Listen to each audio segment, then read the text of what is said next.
Let me sing, let me dance, within the cold water at the bottom of the sea, because I am in love, because I drown in you. Let me hope, let me pray, for your heart to spy mine, and your feelings to melt, as I swim in the water, as I float in the sea. Let me curse, let me wail, if you reach that place where the water god cannot see, and another voice finds you, and a new woman holds you. Let me sink, let me wait, until your eyes close and your breathing stops.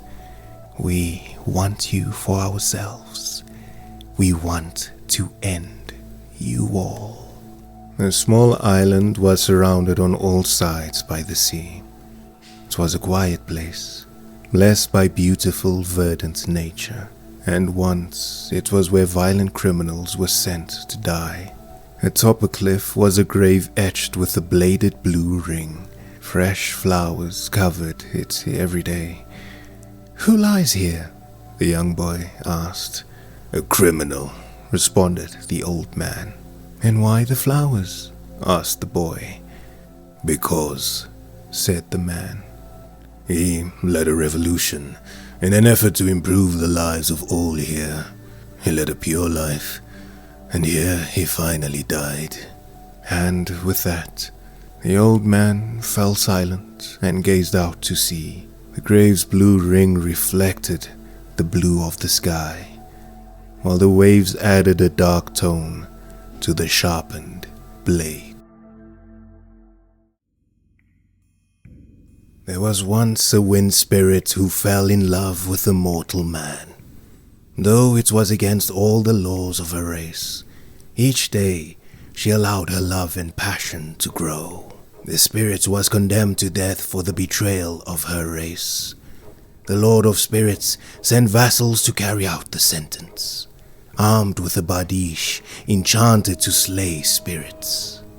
Sensing that her life was in danger, the spirit made one last visit to the man she loved, then fled through the forests and seas and mountains, pursued all the while by her would-be executioners. Some years later, a healthy young boy was seen playing around the village. This remarkable boy could control the very winds. His father never told him who his mother was.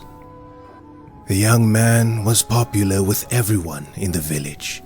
He had the ability to control the wind and was often seen flying over rivers and valleys. He was a cheerful boy, though he always seemed troubled by something. Several years later, his father passed away. Before he died, he told his son about the young man's mother, whom his son had learned never to mention in his presence. "Go to the place marked on the map," said his father. As if guided by a spirit, the young man took up his scythe and left, carried by the wind. How long had he been traveling? Over the forests, the oceans, and mountain ranges he flew. Exhausted and frail, he came at last to a village.